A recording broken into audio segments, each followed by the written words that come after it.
मेरी शादी दानियाल से हुई तो मेरे दिल में हज़ारों अरमान थे। मैं एक बहुत ही मासूम और ख्वाबों की दुनिया में रहने वाली लड़की थी जो शादी से पहले यूट्यूब और सोशल मीडिया पे शादी से मुतल्लिक तरह-तरह की वीडियोज़ देखती थी। उन वीडियोज़ में दिखाया जाता था कि शादी के बाद ज़िंदगी कितनी हसीन हो जाती है, शौहर कितना प्यार करता है और ससुराल वाले किस तरह फूलों की तरह पलकों पे बिठा के रखते हैं। मैं घंटों अपने कमरे में बैठ के मोबाइल पे उस खूबसूरत ज़िंदगी की वीडियोज़, दुल्हन के शर्माने के अंदाज़ और शौहर की मोहब्बत में मबनी मुख्तसर ड्रामे देखती रहती, जिन्हें देख के मेरे दिल की धड़कनें तेज़ हो जाती। मेरी सहेलियों और ख़ास तौर पे मेरी सबसे करीबी दोस्तों ने भी मुझे शादी के बारे में बहुत कुछ बता रखा था। वो अक्सर मुझे कहती थी कि हानिया, दानियाल एक बहुत ही हैंडसम और अमीर लड़का है, तुम्हारी तो किस्मत खुल गई है। मुझे हँस-हँस के बताती थी कि शादी की उस रात एक लड़की की ज़िंदगी का सबसे यादगार और खूबसूरत लम्हा होती है, जब शौहर अपनी दुल्हन के घूंघट को उठा के उसकी पेशानी पे मोहब्बत की मोहर लगाता है। वो मुझे कहती थी कि उस रात एक शौहर अपनी बीवी के सारे अरमान पूरे करता है और उसे अपनी ज़िंदगी का सबसे बड़ा तोहफ़ा देता है। मैं उन सब बातों को सुन के अपने दिल में खूबसूरत दुनिया बसा चुकी थी। मुझे लगता था कि मैं दुनिया की सबसे खुशकिस्मत तरीन लड़की हूँ जो इतने बड़े और अमीर घराने की बहू बनने जा रही थी। मेरी शादी की तैयारियाँ बहुत धूमधाम से हुईं। मैंने अपनी पसंद का सुर्ख जोड़ा तैयार करवाया और अपने हाथों पे गहरी मेहंदी रचाई, जिसका रंग बहुत शोख आया। मेरी दोस्तों ने मेरे हाथ देख के मुस्कुराते हुए कहा कि हानिया, तुम्हारी मेहंदी का रंग जितना गहरा है, दानियाल तुमसे उतनी ही ज़्यादा मोहब्बत करेगा और तुम्हारी गोद बहुत जल्दी हरी हो जाएगी। मैं उसकी बातों पे शर्म से लाल हो जाती और अपने दिल ही दिल में उन लम्हों का तसव्वुर करती जो मेरी ज़िंदगी का नया आगाज़ होने वाले थे। लेकिन मुझे मालूम नहीं था कि सोशल मीडिया की वीडियोज़ और दोस्तों की बातें सिर्फ़ एक शराब होती हैं और हकीकत की दुनिया उससे बिल्कुल मुख्तलिफ और तल्ख़ होती है, जहाँ ख्वाब एक सेकंड में चकनाचूर हो जाते हैं। शादी का दिन आया और मैं पूरे साज़ो सिंगार के साथ दुल्हन बन के दानियाल के घर पहुँच गई। जब मुझे पहली बार उसके कमरे में बिठाया गया तो मेरा दिल बुरी तरह धड़क रहा था। मैं उस खूबसूरत रात का इंतज़ार कर रही थी जिसके बारे में मैंने इंटरनेट की वीडियोज़ और अपनी सहेलियों से सुन रखा था। कुछ देर बाद जब वो कमरे में आया तो उसका चेहरा बहुत संजीदा था और उसकी आँखों में वो चमक नहीं थी जो एक शादीशुदा मर्द की आँखों में होनी चाहिए थी। उसने आके मेरा घूँघट तो उठाया, लेकिन उसके हाथों में वो तपिश और प्यार नहीं था जो मैंने तसव्वुर किया था। उसने मुझे बहुत सर्द मोहरी से देखा और कहा, हानिया, तुम बहुत थक गई होगी, तुम आराम करो, मैं दूसरे सोफ़े पे सो जाता हूँ। ये कह के वो एक तरफ लेट गया और मुझे सदमे की हालत में वहीं बेड पे अकेला छोड़ दिया। मेरे पैरों तले से ज़मीन निकल गई। मैं सारी रात जागती रही और सोचती रही कि आखिर मुझसे क्या गलती हुई है, या दानियाल मुझसे नाराज़ क्यों है? अगली सुबह जब मैं उठी तो दानियाल ने मुझसे नज़रें चुराईं और वो खामोशी से कमरे से बाहर चला गया। रफ्ता-रफ्ता दिन गुज़रते गया और मुझे एहसास हुआ कि दानियाल मुझसे दूर भागता है, मेरे करीब आने से कतराता था और जब भी मैं उसके पास जाने की कोशिश करती, वो कोई न कोई बहाना बना के कमरे से बाहर चला जाता या सोने का नाटक करने लगता। मुझे समझ नहीं आ रहा था कि इस आलीशान बंगले में मेरी हैसियत क्या थी? शादी के चंद दिन बाद दानियाल के एक बहुत करीबी दोस्त अरहम ने अपने घर पे हमारे लिए एक शानदार दावत का एहतमाम किया। दानियाल मुझे अपने साथ लेके वहाँ पहुँचा। अरहम का घर भी बहुत खूबसूरत था और वहाँ मौसीकी चल रही थी। दावत के दौरान दानियाल किसी कारोबारी फ़ोन कॉल की वजह से कुछ देर के लिए हॉल से बाहर चला गया। मैं वहाँ लाउंज में अकेली बैठी जूस पी रही थी कि अचानक अरहम मेरे पास आया और सोफ़े पे बैठ गया। उसके चेहरे पे एक अजीब-सी मुस्कुराहट थी। उसने इधर-उधर देखा और फिर बहुत धीमी आवाज़ में मुझसे कहने लगा कि भाभी, आप बहुत खूबसूरत हैं, लेकिन मुझे आपके चेहरे पे वो खुशी नज़र नहीं आ रही जो एक नई दुल्हन के चेहरे पे होनी चाहिए। मैं अरहम की उस बात पे थोड़ा हिचकिचाई और मैंने कहा, नहीं, ऐसी कोई बात नहीं, मैं बिल्कुल ठीक हूँ। अरहम ने एक गहरा साँस लिया और मेरे और करीब होते हुए बोला, भाभी, आप मुझसे छुपा नहीं सकती। मैं दानियाल का बचपन का दोस्त हूँ और मैं उसके तमाम मसाइल से अच्छी तरह वाकिफ़ हूँ। मैं जानता हूँ कि आप दोनों के दरमियान अभी तक कोई रिश्ता नहीं बन सका। दानियाल के अंदर जो कमज़ोरी है, मैं उसके बारे में सब जानता हूँ। वो कभी एक मुकम्मल मर्द की तरह आपको खुश नहीं रख पाएगा। इतनी हसीन लड़की होकर एक नामर्द के साथ अपनी जवानी क्यों ज़ाया कर रही हो? अगर आपको ज़िंदगी का सच्चा सुख चाहिए तो आप मुझसे दोस्ती कर सकती हैं। मैं दानियाल के दोस्त की ये घिनौनी बातें सुन के शौक में आ गई। मेरा पूरा जिस्म गुस्से और गैरत से कांपने लगा। मेरा दिल चाहा कि मैं अरहम के मुंह पे ज़ोरदार थप्पड़ मार दूं, लेकिन मैंने ससुराल की इज्जत और महफिल का ख्याल रखते हुए खुद पे काबू पाया और वहां से उठ के दूसरे कमरे में चली गई। जब दानियाल वापस आया तो मैंने खौफ के मारे उसे कुछ नहीं बताया, क्योंकि मैं जानती थी कि अगर उसको पता चला तो उसकी अना को कितनी ठेस पहुंचेगी। लेकिन उस दिन मुझे यकीन हो गया कि दानियाल की बीमारी कल सिर्फ मुझे नहीं बल्कि उसके दोस्तों तक को था। दावत ख़त्म होने के बाद जब हम घर वापस आ गए तो मुझे लगा कि शायद अरहम का ये रवैया सिर्फ उस एक रात के लिए था, लेकिन मेरी ये सोच बिल्कुल गलत थी। अरहम ने अगले ही दिन से मुझे पर्सनल नंबर पे मैसेजेस करना शुरू कर दिए, जो नंबर उसने दानियाल के फ़ोन से चुपके से निकाला था। मुझे बार बार फ़ोन करता और जब मैं फ़ोन ना उठाती तो वो मुझे मैसेजेस में लिखता कि हानिया, तुम मेरी बात क्यों नहीं समझ रही। दानियाल सिर्फ नाम का शौहर है, वो तुम्हें कभी वो मोहब्बत नहीं दे सकता जिसकी तुम हकदार हो। तुम एक बार मुझसे मिलो तो सही, मैं तुम्हारी ज़िंदगी को खुशियों से भर दूंगा। अरहम की ये रोज़ रोज़ की बदतमीज़ी और मैसेजेस मेरे लिए जहनी अजियत बन चुके थे। पर जब भी किचन में काम कर रही होती मेरा फ़ोन बज उठता और अरहम की कोई ना कोई गंदी बात स्क्रीन पे लिखी होती। मैं डर के मारे अपना फ़ोन छुपा के रखती कि कहीं दानियाल या सास बिल्किस बेगम की नज़र उस पर न पड़ जाए। एक दिन अरहम हमारे घर दानियाल से मिलने के बहाने आया। दानियाल उस वक्त अपने कमरे में कपड़े तब्दील कर रहा था और सास बाहर लॉन में थी। मैं अरहम के लिए पानी लेके जैसे ही ड्राइंग रूम में गई, उसे फौरन खड़े होकर मेरा रास्ता रोक लिया और बहुत ही कमीने अंदाज में बोला कि हानिया, कब तक मुझसे दूर भागोगी? तुम्हारा शौहर तो नामर्द है, उसकी बंदूक से कभी फायर नहीं हो सकता, तो तुम कब तक इस सुनसान आंगन में अकेली रहती रहोगी? मेरी बात मान लो, मैं तुम्हें वो सब दूंगा जो वो नहीं दे सकता। मैंने गुस्से से पानी का ग्लास मेज पे पटका और कहा कि अरहम, अपनी जुबान को लगाम दो। तुम मेरे शौहर के दोस्त हो, अपनी हद में रहो, वरना मैं दानियाल को तुम्हारी सारी हकीकत बता दूंगी। अरहम ने कहकहा लगाया और कहा, बता दो। दानियाल मेरा कुछ नहीं बिगाड़ सकता, क्योंकि वो खुद शर्मिंदा है। अरहम की ये बार बार की हिरासा करने वाली हरकतें मुझे अंदर ही अंदर खोखला कर रही थीं। अभी मैं अरहम की इस मुसीबत से निकलने का रास्ता ढूंढ ही रही थी कि मेरे अपने घर के अंदर एक और बड़ा तूफान खड़ा हो गया। दानियाल का छोटा भाई कामरान, जो भी गैर शादीशुदा था और दिन भर घर में ही आवारागर्दी करता रहता था, उसकी नज़रें भी मुझ पर ख़राब होने लगी।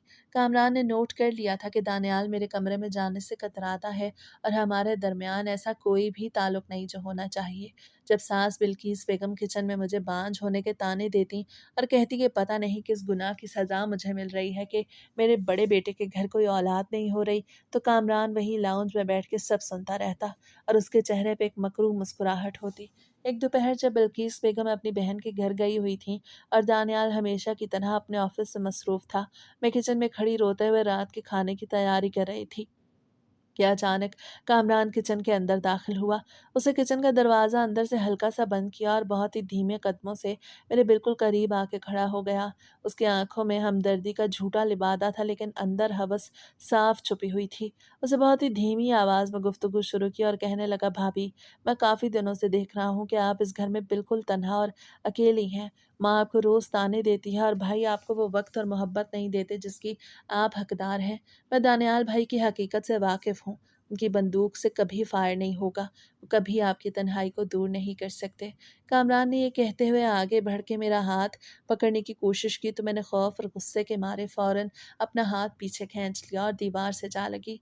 कामरान ने एक कदम और आगे बढ़ाया और धीमी आवाज़ में बोला कि भाभी, आप मुझसे क्यों डर रही हैं? मैं तो आपका अपना हूँ, अगर आप कहें तो मैं आपकी उदासी और तन्हाई हमेशा के लिए दूर कर सकता हूँ।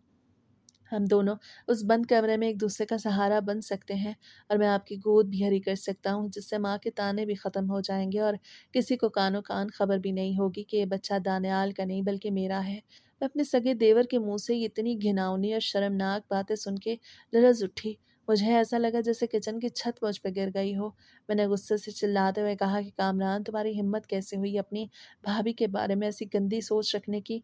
तुम मेरे देवर हो और मेरे भाइयों की तरह हो। यहाँ से फ़ौरन निकल जाओ, वरना मैं दानियाल को बुला के तुम्हारी इस सारी बदतमीज़ी बता दूंगी। कामरान ने पीछे हटते हुए एक तंजिया मुस्कुराहट के साथ कहा, भाभी, आप भाई को क्या बताएंगी? वो खुद एक नाउम्मीद और कमज़ोर इंसान है। मेरा कुछ नहीं बिगाड़ सकते, क्योंकि वो अपनी कमज़ोरी की वजह से मेरे सामने सर नहीं उठा सकते। कामरान तो किचन से बाहर चला गया, लेकिन इस वाक़े के बाद मेरा दम घुटने लगा। मुझे लग रहा था कि इस घर की दीवारें मुझे निकल जाएंगी। बाहर शौहर का दोस्त अरहम मुझे मैसेजेस और फ़ोन पे तंग कर रहा था, और घर के अंदर मेरा अपना देवर कामरान मेरी मजबूरी का फ़ायदा उठाने के लिए मौके ढूंढ रहा था। मैं एक ऐसी दलदल में फंस चुकी थी जहाँ से निकलने का कोई रास्ता नहीं था। शादी को 5 साल बीत गए, और उन 5 सालों में मैंने हर रोज़ एक नई मौत का सामना किया। मेरी नाउम्मीदी हद से बढ़ने लगी थी, क्योंकि दानियाल ने कभी अपना इलाज करवाने की कोशिश भी नहीं की थी। वो कहता था अगर मैं किसी डॉक्टर के पास गया तो माशरे में मेरा तमाशा बन जाएगा। उसकी इसी अना और ज़िद की वजह से मेरी जवानी बर्बाद हो रही थी, और मैं एक जिंदा लाश बन चुकी थी। सास बिल्किस बेगम का जुल्म भी अब आखिरी हदों को छू रहा था। वो रोज़ सुबह उठते ही पूरे ख़ानदान के सामने मुझे बांझ होने का ताना देती और कहती कि इस लड़की के पाँव हमारे घर के लिए मनहूस साबित हुए हैं। जब मेरी ये हालत मेरे मैके वालों ने देखी तो वो बहुत परेशान हो गए। मेरे वालिदैन और मेरी बहनें मुझे समझाने लगीं कि हानिया, तुम कब तक इस सुनसान घर में अपनी ज़िंदगी बर्बाद करोगी? 5 साल का अरसा बहुत बड़ा होता है। अगर कोई मसला है तो दानियाल का इलाज कराओ या फिर उसे छोड़ दो। मेरे मैके वाले मुझे मशवरे देने लगे कि तुम दानियाल से तलाक लो और दूसरी शादी कर लो। तुम अभी जवान हो और तुम्हें भी माँ बनने का पूरा हक है। तुम उस नाकारा इंसान के साथ अपनी ज़िंदगी क्यों दोज़ख बना रही हो? मेके वालों के ये मशवरे मेरे दिल को लगते थे, क्योंकि मैं भी थक चुकी थी। मैं रोज़ रोज़ के तानों से और अरहम और कामरान की रोज़ की हिरासा करने वाली हरकतों से बिल्कुल तंग आ चुकी थी। एक दिन मैंने दानियाल से सच्चे दिल से साफ कह दिया कि दानियाल, अब पानी सर से गुजर चुका है। या तो तुम किसी अच्छे डॉक्टर के पास चलो और अपना इलाज कराओ, या फिर मुझे इज्जत के साथ आज़ाद कर दो। मैं अब बांझ का ताना सुन सुन के और इस घर के मर्दों की गंदी नज़रें झेल झेल कर पागल हो जाऊंगी। मेरी ये बात सुन के दानियाल के चेहरे पे एक वहशत सी उतर आई। उसका झूठा गरूर और उसकी अना बुरी तरह जख्मी हो गई। उससे गुस्से और पागलपन के मारे उल्टा मुझ पे ही चिल्लाना शुरू कर दिया कि तुम मुझे छोड़ के जाना चाहती हो, तुम दुनिया को मेरा राज बताना चाहती हो। मैं तुम्हें कहीं का नहीं छोड़ूंगा। दानियाल का ये बदला हुआ रूप देख के मेरा दिल बुरी तरह टूट गया, और मैंने सोच लिया कि अब इस घर में मेरा एक पल रहना भी हराम हो चुका है। मैं दानियाल का ये वहशियाना और बदला हुआ रूप देख के हैरान रह गई। उसकी आंखों में झूठा गुस्सा और अपनी मर्दानगी छुपाने की नाकाम कोशिश साफ नजर आ रही थी। लेकिन मैंने भी अब अपना इरादा तर्क कर लिया। मैंने जुर्रत पैदा की और दानियाल की तरफ देखे बगैर अलमारी खोली और अपना सामान बैग में समेटना शुरू किया। मैंने सोच लिया था कि अब चाहे कुछ भी हो जाए, मैं इस सुनसान और घुटनज़दा घर में अपनी जवानी और अपनी इज्जत मज़ीद बर्बाद नहीं करूँगी, जहाँ बाहर शौहर का दोस्त अरहम मुझे हरासा करता और घर के अंदर मेरा अपना देवर कामरान मुझ पे गंदी नज़र रखता। जैसे ही दानियाल ने देखा कि मैं वाकई अपना सामान बैग में डाल रही हूँ और अब की बार उसके झूठे गुस्से से डरने वाली नहीं, तो उसके चेहरे पर वो सारा झूठा रोब 1 सेकंड में गायब हो गया। उसके अंदर का बुज़दिल और कमज़ोर इंसान एकदम तड़प उठा। वो भागता हुआ मेरे करीब आया और सच्चे दिल से मेरे पैरों में गिर गया। उसने मेरे पाँव पकड़ लिया और ज़ारों कतार रोने लगा। उसकी हिचकिचाहट, उसके आँसू मेरे पाँव पे गिर रहे थे। वो गिड़गिड़ाते हुए कहने लगा कि हानिया, खुदा के लिए ऐसा मत करो, मैं तुमसे बहुत मोहब्बत करता हूँ। मुझे छोड़ के मत जाओ। मैं मानता हूँ कि मैं एक मुकम्मल मर्द नहीं, मुझ में ये ख़ामी है, लेकिन मैंने पिछले 5 सालों में तुम्हारा बहुत ख़याल रखा है। मैंने तुम्हें दुनिया की हर आसाइश दी है। अगर तुम मुझे इस तरह छोड़ के चली जाओगी तो पूरे ख़ानदान में मेरा तमाशा बन जाएगा। सब जान जाएंगे कि ऐब मुझ में था और मैं ये ज़िल्लत बर्दाश्त नहीं कर पाऊँगा। मैं अपनी जान ले लूँगा। दानियाल ने रोते हुए ज़मीन से उठ के अचानक अलमारी के ऊपर रखी हुई अपनी ख़ानदानी बंदूक उठाई और उसका रुख अपनी कनपट्टी पे कर लिया। उसके हाथ बुरी तरह काँप रहे थे और वो मुझे धमकाने लगा कि हानिया, अगर तुमने इस कमरे से बाहर कदम निकाला तो मैं इसी वक्त ट्रिगर दबा दूँगा और अपनी जान दे दूँगा, और मेरी मौत की ज़िम्मेदार तुम होगी। मैं दानियाल को उस पागलपन की हालत में देख के बुरी तरह डर गई। अगरचे उसने मुझे दुःख दिए थे, लेकिन मैं कोई कातिल नहीं थी और ना ही मैं चाहती थी कि कोई इंसान मेरी वजह से अपनी जान गंवा बैठे। उसका अपनी कनपट्टी पे बंदूक रखना मेरे एसाब पे सवार हो गया। मैंने फ़ौरन बैग एक तरफ फेंका और रोते हुए आगे बढ़ी। मैंने उसके हाथ से बंदूक छीनने की कोशिश की और कहा कि दानियाल, खुदा के लिए ये पागलपन बंद करो। बंदूक नीचे रखो, मैं कहीं नहीं जा रही। मैं रुक जाती हूँ। दानियाल ने जब देखा कि मैं रुक गई हूँ तो उसने बंदूक एक तरफ फेंक दी और मुझे गले से लगा के रोने लगा। लेकिन मैंने इस बार सिर्फ रुकने पे इक्तफ़ा नहीं किया। मैंने उसकी आंखों में आंखें डाल के बहुत ही संजीदा और सख्त लहजे में कहा कि दानियाल, मैं तुम्हारी जान बचाने के लिए रुक तो गई हूँ, लेकिन मेरी एक शर्त है और तुम्हें वो शर्त हर हाल में पूरी करनी होगी। तुम्हें मेरे साथ अस्पताल चलना होगा और अपना मुकम्मल मुआयना करवाना होगा। दानियाल पहले तो बहुत हिचकिचाया। उसने कहा, अगर अस्पताल में किसी ने मुझे देख लिया या कोई पहचानने वाला डॉक्टर मिल गया तो मेरी बदनामी होगी। लेकिन मैंने साफ कह दिया कि अगर तुम अस्पताल नहीं चलोगे तो मैं अभी इसी वक्त ये घर छोड़ दूंगी, चाहे तुम अपनी जान ही क्यों ना ले लो। मेरी उस सख्ती के आगे दानियाल मजबूर हो गया और उसने मेरे साथ अस्पताल जाने का वादा कर लिया। अगले ही दिन मैं दानियाल को लेकर शहर के एक बहुत बड़े और नामवर अस्पताल पहुंची।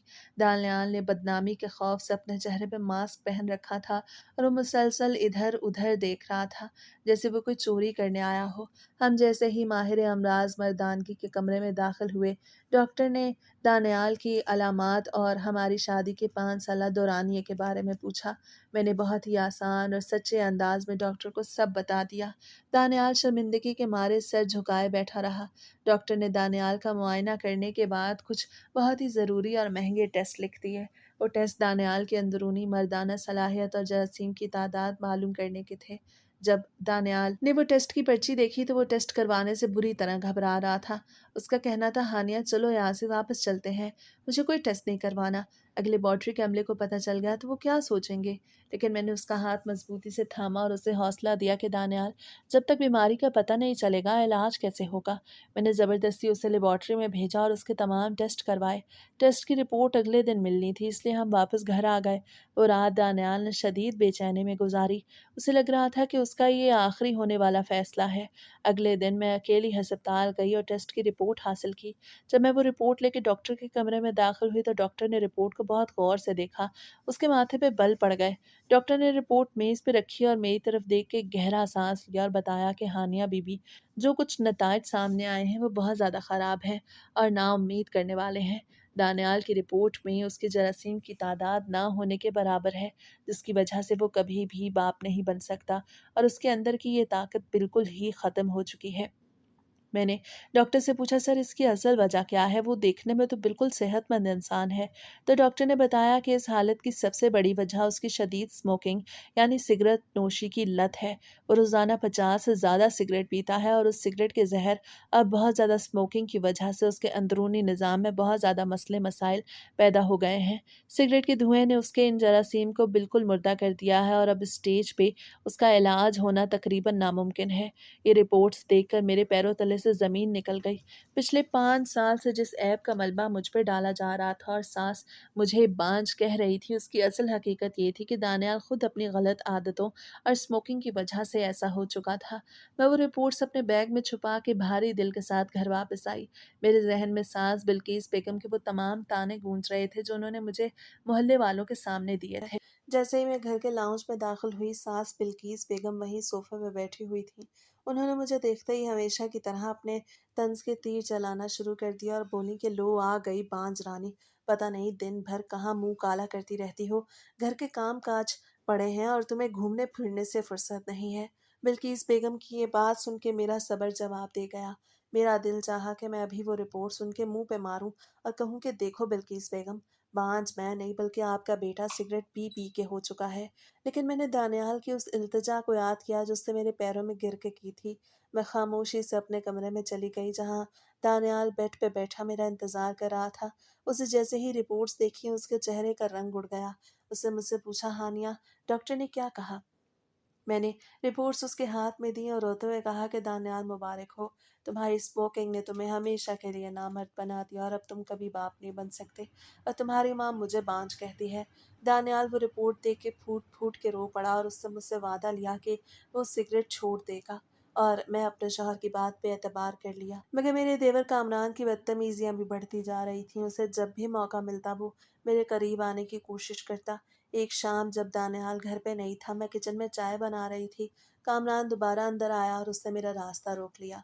उसे बहुत ही कमीने लहजे में कहा कि भाभी, कब तक इस बंदे के साथ जिंदगी गुजारोगी? मुझे पता चला है कि तुम दोनों अस्पताल गए थे। डॉक्टर ने जवाब दे दिया ना, अब तो मेरी बात मान लो, मैं तुम्हें खुश कर सकता हूँ। कामरान ने जैसे ही मेरा बाजू पकड़ने के लिए हाथ आगे बढ़ाया, मैंने चूल्हे पे उबलता हुआ चाय का पानी उठाया और उसके हाथ पे फेंक दिया। कामरान दर्द से चीख उठा और पीछे हट गया। उसकी चीख सुन के सास बिल्किस बेगम भागती हुई किचन में आई। उन्होंने जब कामरान का जला हुआ हाथ देखा तो वो मुझ पे चढ़ दौड़ी और उन्होंने मुझे जोर का थप्पड़ मारा और बोली कि तुम बदजात औरत, मेरे बेटे को मारना चाहती हो। तुम खुद तो बांझ हो और अब मेरे हंसते बसते घर को नजर लगा रही हो। میں اب تمہیں اس گھر میں ایک سیکنڈ بھی نہیں رہنے دوں گی۔ انہوں نے میرا ہاتھ پکڑا اور مجھے گھسیٹتے ہوئے گھر کے مرکزی دروازے کی طرف لے جانے لگی۔ دانیال اسی وقت گھر میں داخل ہوا۔ اسے جب یہ منظر دیکھا کہ اس کی ماں بلقیس بیگم مجھے گھسیٹتے ہوئے باہر نکال رہی ہیں اور کامران ہاتھ چلنے کا ڈرامہ کر رہا ہے، تو اس بار نہ جانے کیسے دانیال کے اندر کی غیرت جاگ اٹھی اور وہ بھاگتا ہوا آگے آیا اور اس سے اپنی ماں کا ہاتھ میرے بازو سے جھٹک دیا۔ دانیال نے بلند آواز میں کہا کہ ماں بس کر دو، بہت ہو گیا۔ اب میں ہانیہ پہ ایک منٹ بھی ظلم برداشت نہیں کروں گا۔ اس کی کوئی غلطی نہیں ہے، کامران کی اپنی نیت خراب تھی۔ دانیال نے میری سانس کو پیچھے دھکیلا اور میرا ہاتھ تھام کے مجھے عزت کے ساتھ سب کے سامنے اپنے کمرے میں لے گیا اور اندر سے دروازہ بند کر لیا۔ ساس اور کامران باہر کھڑے چلاتے رہے لیکن دانیال نے ان کی ایک نہ سنی۔ کمرے میں آتے ہی دانیال نے مجھے بیڈ پہ بٹھایا اور خود میرے سامنے بیٹھ کر بہت ہی پیار سے بولا کہ ہانیہ مجھے معاف کر دو۔ میں جانتا ہوں کہ رپورٹس بہت خراب آئی ہیں اور میری اسموکنگ کی وجہ سے یہ سب ہوا ہے، لیکن میں تمہیں کھونا نہیں چاہتا۔ تم میری محبت ہو، تم اس گھر سے مت جاؤ، ہم کسی اور طریقے سے بچہ حاصل کر لیتے ہیں۔ دانیال کی یہ بات سن کے میرے مرجھائے ہوئے چہرے پہ ایک دم خوشی کی لہر دوڑ گئی۔ میرے دل کو ایک بہت بڑا سکون ملا۔ میں نے سوچا کہ دانیال اب سدھر گیا ہے اور وہ بچہ گود لینے یعنی اڈاپٹ کرنے کی بات کر رہا ہے۔ میں نے مسکرا کے اس کا ہاتھ پکڑا اور کہا دانیال، اگر تم بچہ اڈاپٹ کرنے کا کہہ رہے ہو تو مجھے اس پہ کوئی اعتراض نہیں۔ ہم کسی یتیم خانے سے ایک معصوم بچہ گود لے لیں گے، اسے اپنا نام دیں گے اور اسے سچے دل سے پالیں گے۔ اس طرح تمہاری ماں کے طعنے بھی ختم ہو جائیں گے اور ہمارے گھر میں رونق بھی آ جائے گی۔ دانیال نے میری بات سن کے عجیب انداز میں سر ہلایا اور کہا، ہاں ہانیہ تم بس مجھ پہ بھروسہ رکھو، میں سب ٹھیک کر دوں گا۔ میں دانیال کی اس بات پہ اتنی خوش تھی کہ مجھے اس کے ذہن میں چلنے والی گھناؤنی سازش کا اندازہ ہی نہیں تھا۔ شادی کے 5 سالوں میں یہ پہلا موقع تھا جب دانیال میرے ساتھ اتنا اچھا سلوک کر رہا تھا۔ اسے اگلے 2 دن تک میرا بہت خیال رکھا، وہ میرے لیے تحائف لایا اور مجھے محسوس کرایا کہ وہ واقعی مجھ سے محبت کرتا ہے۔ تیسرے دن دانیال شام کے وقت کمرے میں آیا۔ اس کے ہاتھ میں ایک بہت ہی مہنگا اور خوبصورت مغربی لباس تھا۔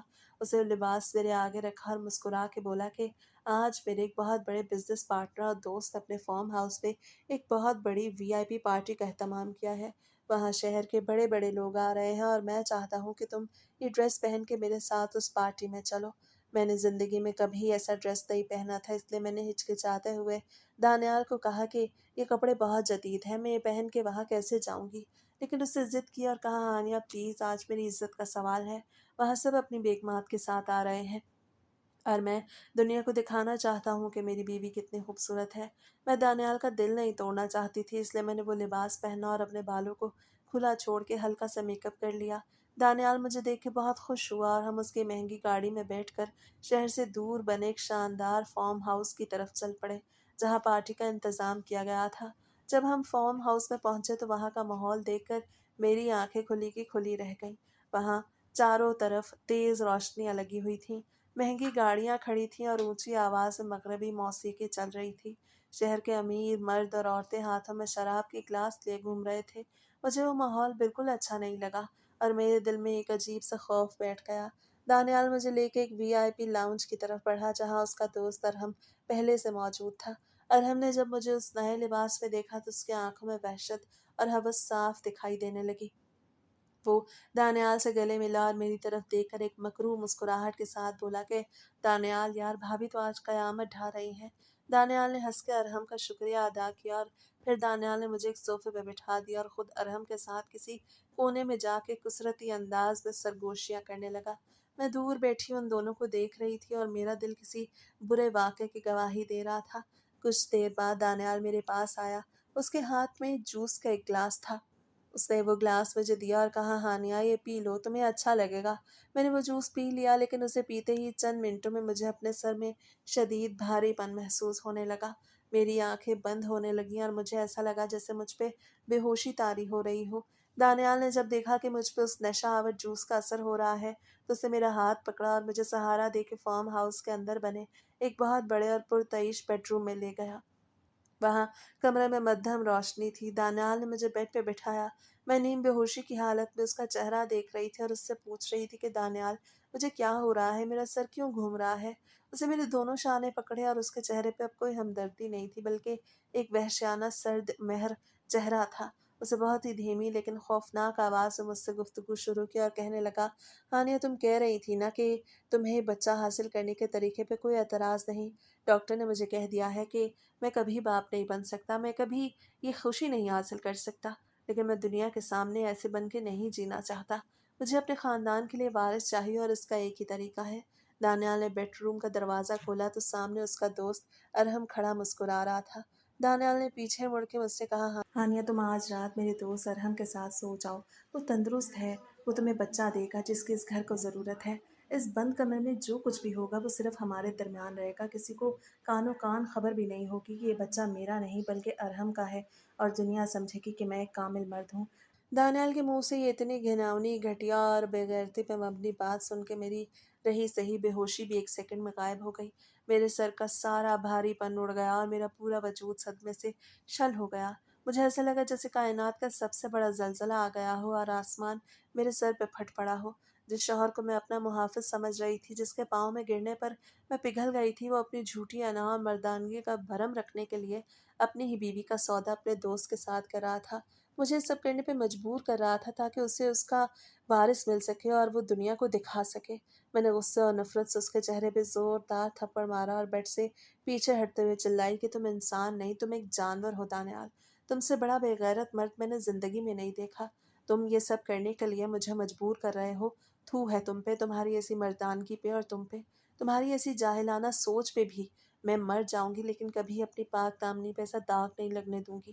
اور ہم نے آگے بڑھ کے دروازہ بند کر دیا اور دانیال نے غصے سے میرا بازو دبا کے کہا کہ ہانیہ، زیادہ ستی ساوتری بننے کی ضرورت نہیں، تم خاموشی سے اس کی بات مان لو ورنہ میں تمہیں کہیں کا نہیں چھوڑوں گا۔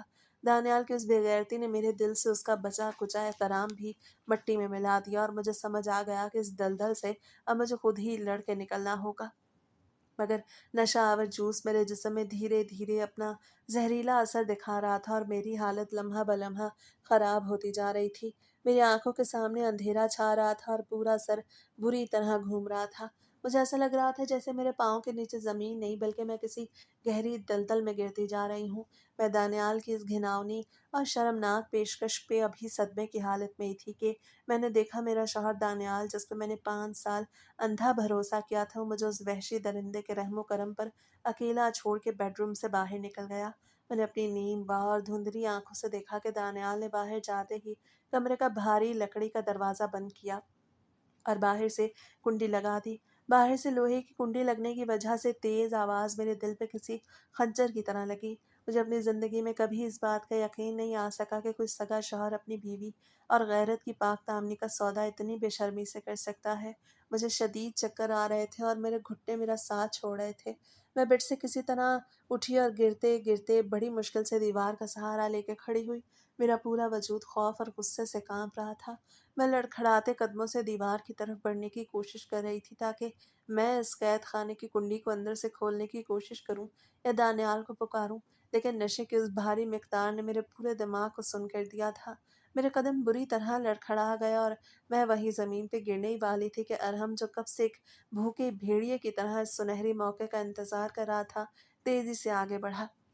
اس نے مجھے پکڑنے کی کوشش کی۔ میں نے اپنی بقیہ پوری طاقت جمع کر کے اسے پیچھے دھکیلنے کی کوشش کی اور منہ سے بولنے کی کوشش کی، لیکن میرے حلق سے صرف سسکیاں نکل رہی تھیں اور میرا زبان میری ساتھ نہیں دے رہی تھی۔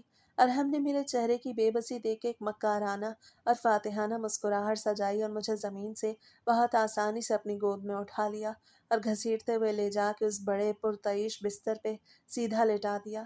ارحم بستر پہ میرے بالکل پاس آ کے بیٹھ گیا۔ اس کے چہرے پہ ہوس اور وحشت کی سرخی صاف دوڑنے لگی۔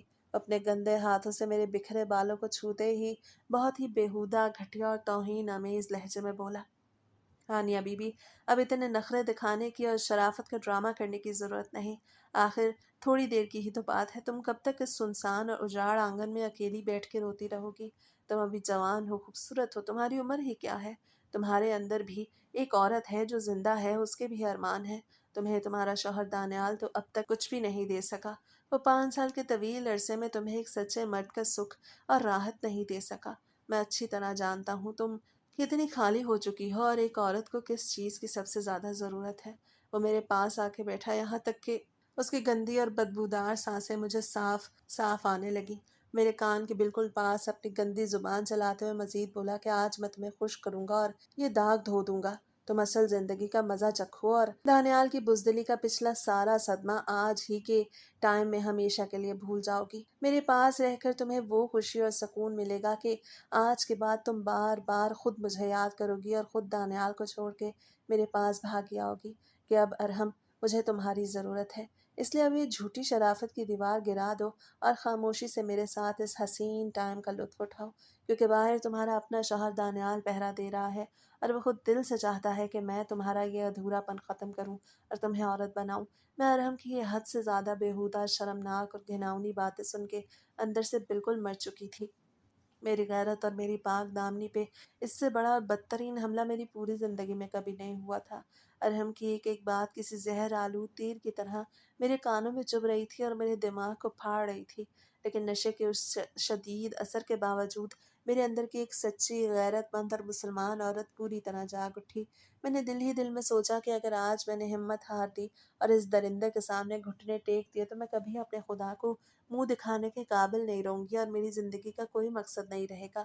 اور ہم نے جیسے ہی اپنی گرفت مضبوط کیا اور وہ مجھ پہ جھکنے لگا تو میں نے اپنی آخری سانس کی بقیہ تمام طاقت کو ایک جگہ جمع کیا اور بستر کے بالکل پاس پڑے اس بھاری شیشے کے لیمپ پر میرا ہاتھ گیا۔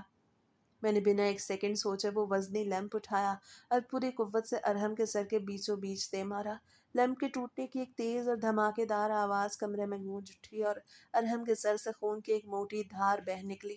وہ درد سے بری طرح چلاتا ہوا اور اپنے سر کو پکڑتا ہوا پیچھے ہٹا۔ میں نے اس سنہری موقع کا فائدہ اٹھایا اور ایک سیکنڈ کی بھی تاخیر کیے بغیر بستر سے نیچے اتری۔ میرے پاؤں کانپ رہے تھے لیکن خوف نے مجھے بھاگنے کی ہمت دے دی تھی۔ میں نیم بے ہوشی کی حالت میں کمرے کی دیواروں اور فرنیچر کو پکڑتے ہوئے بیڈ روم کے اندر بنے اس بڑے باتھ روم کی طرف بھاگی اور اندر داخل ہوتے ہی میں نے فوراً بھاری دروازہ بند کر کے اندر سے لوہے کی مضبوط کنڈی لگا دی۔ وہ باہر کھڑا غصے سے پاگل ہو رہا تھا اور دروازے پہ لاتیں مار رہا تھا اور بدترین گالیاں دے رہا تھا کہ ہانیہ باہر آؤ، میں تمہیں زندہ زمین میں گاڑ دوں گا، تم نے مجھ پہ ہاتھ اٹھانے کی ہمت کیسے کی؟ میں باتھ روم کے ٹھنڈے فرش پہ بیٹھ گئی اور میرے آنسو کسی طوفان کی طرح بہہ رہے تھے۔ میں اب اس باتھ روم میں بند اکیلی تھی اور باہر دو درندے میری پاک دامنی کے پیاسے کھڑے تھے۔ پھر اچانک میری نظر موبائل فون پہ گئی۔ وہ نہ جانے کس کا موبائل فون تھا جو یہاں واش روم میں رہ گیا۔ میں نے اپنے بھائی کو فون ملایا، اسے ساری بات بتا دی۔ بھائی کہنے لگا تم وہیں رہو، میں تم تک پہنچ جاؤں گا، لیکن میں جانتی تھی کہ بھائی کو آنے میں کم از کم 2 گھنٹے لگیں گے کیونکہ یہ فارم ہاؤس شہر سے ذرا باہر تھا اور اس 2 گھنٹے میں یہ دروازہ آرام سے توڑا جا سکتا تھا۔ میں نے باتھ روم کے اندر خوف زدہ نظروں سے ادھر ادھر دیکھا کہ باہر نکلنے کا کوئی راستہ ہے یا نہیں۔ تبھی میری نظر اوپر بنی ایک چھوٹی مستطیل کھڑکی پہ پڑی جو فارم ہاؤس کے پچھلے حصے کے بڑے باغ میں کھلتی تھی۔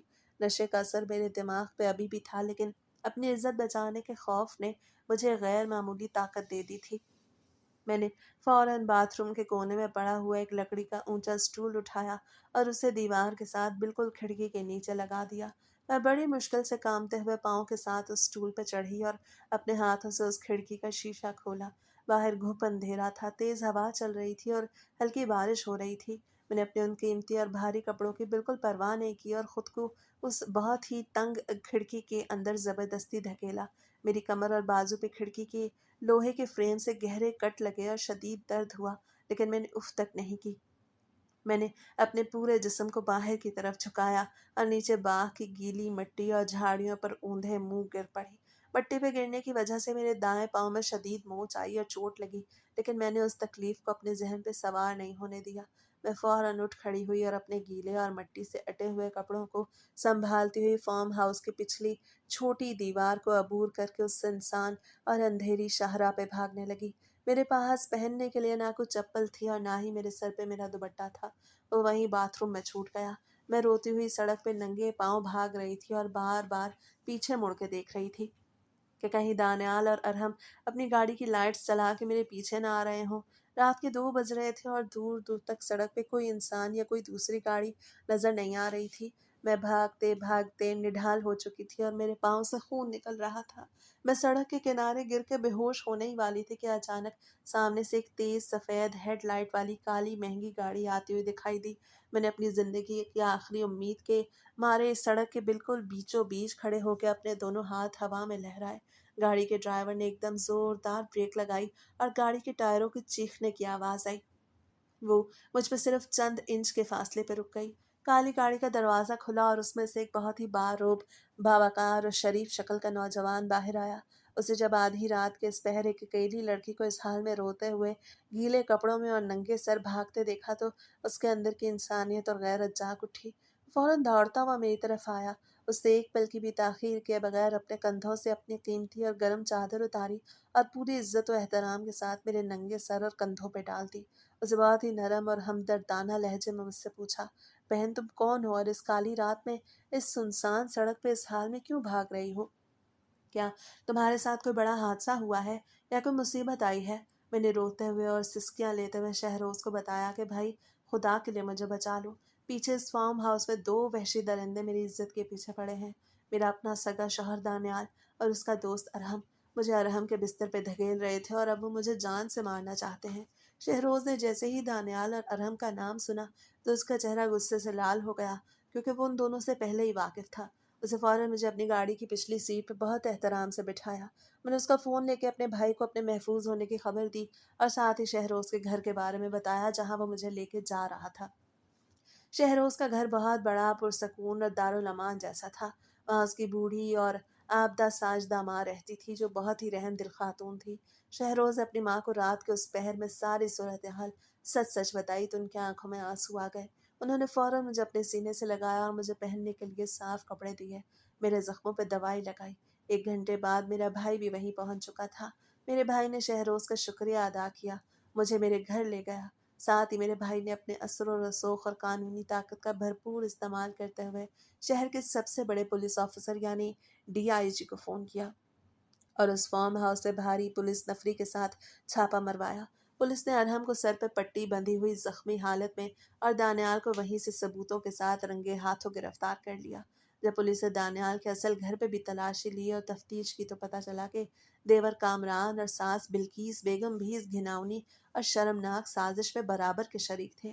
और कामरान पहले भी मुझे किचन में हिरासा कर चुका था। पुलिस ने सास बिल्किस बेगम और देवर कामरान को भी एक मासूम औरत की तस्लील करने और मुजरमाना साजिश के तहत जेल की सलाखों के पीछे धकेल दिया। मेरे भाई ने मेरे हक के लिए अदालत में शहर के सबसे महंगे और बेहतरीन वकील को खड़ा किया और दानियाल की वो खुफिया मेडिकल रिपोर्ट्स जो मैंने जाबिराना अंदाज में अस्पताल से हासिल की थी वो जज के सामने पेश कर दी। जज ने दानियाल की नामर्दानगी, उसकी स्मोकिंग की वजह से पैदा होने वाले मसाइल और उसके अपनी बीवी का सौदा करने के उस बदतरीन बेगैरती पर सख्त गुस्से का इजहार किया। जज ने दानियाल और अरहम को 10-10 साल कैद बामुशक्कत की सख्त सज़ा सुनाई और मुझे दानियाल से फ़ौरन तलाक दिला दी। मैं दानियाल के उस दोज़ख और घुटन ज़दा घर से हमेशा के लिए आज़ाद हो गई। तलाक के बाद मेरे भाई ने मेरा बहुत ख्याल रखा। मेरे वालिदैन ने भी मेरा दिल बहलाने की पूरी कोशिश की। ऐसे ही मेरी इद्दत पूरी हो गई। इद्दत ख़त्म होने के बाद शहरोज़ और उसकी वालदा मुझसे मिलने के लिए आए। शहरोज़ का अखलाक, उसका रख रखाव और उसकी मेरे लिए बेपनाह इज़्ज़त देख कर मेरे दिल में उसके लिए एक गहरा एहतराम पैदा हो गया था। वो दानियाल की तरह बुज़दिल, शकी और बेगैरत मर्द नहीं था, बल्कि एक सच्चा, कामिल और गैरतमंद मुसलमान मर्द था, जो इज़्ज़त की इज़्ज़त करना, हिफाजत करना जानता था। इसके बाद शहरोज़ की वालदा का मेरे घर आना जाना लगा रहा। फिर एक रोज़ उसकी माँ मेरे कमरे में आई। उन्होंने बहुत प्यार से मेरा हाथ चूमा और मुस्कुरा के बोली कि हानिया, मैं अपने बेटे शहरोज़ के लिए तुम्हारा हाथ मांगने आई हूँ। मेरा बेटा तुमसे निकाह करना चाहता है और तुम्हें दुनिया की हर खुशी और इज्जत देना चाहता है। क्या तुम मेरे बेटे की ज़िंदगी का हिस्सा बनोगी? मैंने शर्म के मारे अपना सर झुका लिया। मेरी आंखों में सच्ची खुशी के आंसू आ गए। अगले ही हफ्ते मेरा और शहरोज़ का सादगी से शरई निकाह हो गया। अल्लाह पाक ने दानियाल और उसकी माँ बिल्किस बेगम के उस बांझ वाले ताने का ऐसा इबरतनाक जवाब दिया कि शादी के ठीक 1 साल बाद ही अल्लाह ने मुझे खूबसूरत, तंदुरुस्त और चांद जैसे बेटे की नेमत से नवाजा।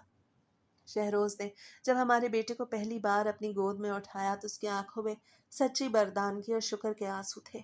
दानियाल और अरहम जेल की काल कोठरी में अपनी बेगैरती की सज़ा भुगत रहे थे और सास बिल्किस बेगम का झूठा ख़ानदान हमेशा के लिए خاک میں مل کے برباد ہو چکا تھا، جبکہ میں اپنے غیرت مند شوہر شہروز اور اپنے معصوم بیٹے کے ساتھ کائنات کی سب سے خوشحال اور معزز بیگم بن چکی تھی۔ اور یہی میرے صبر، پاک دامنی اور سچی غیرت کی کہانی کا ایک بہترین اور عبرت ناک اختتام تھا۔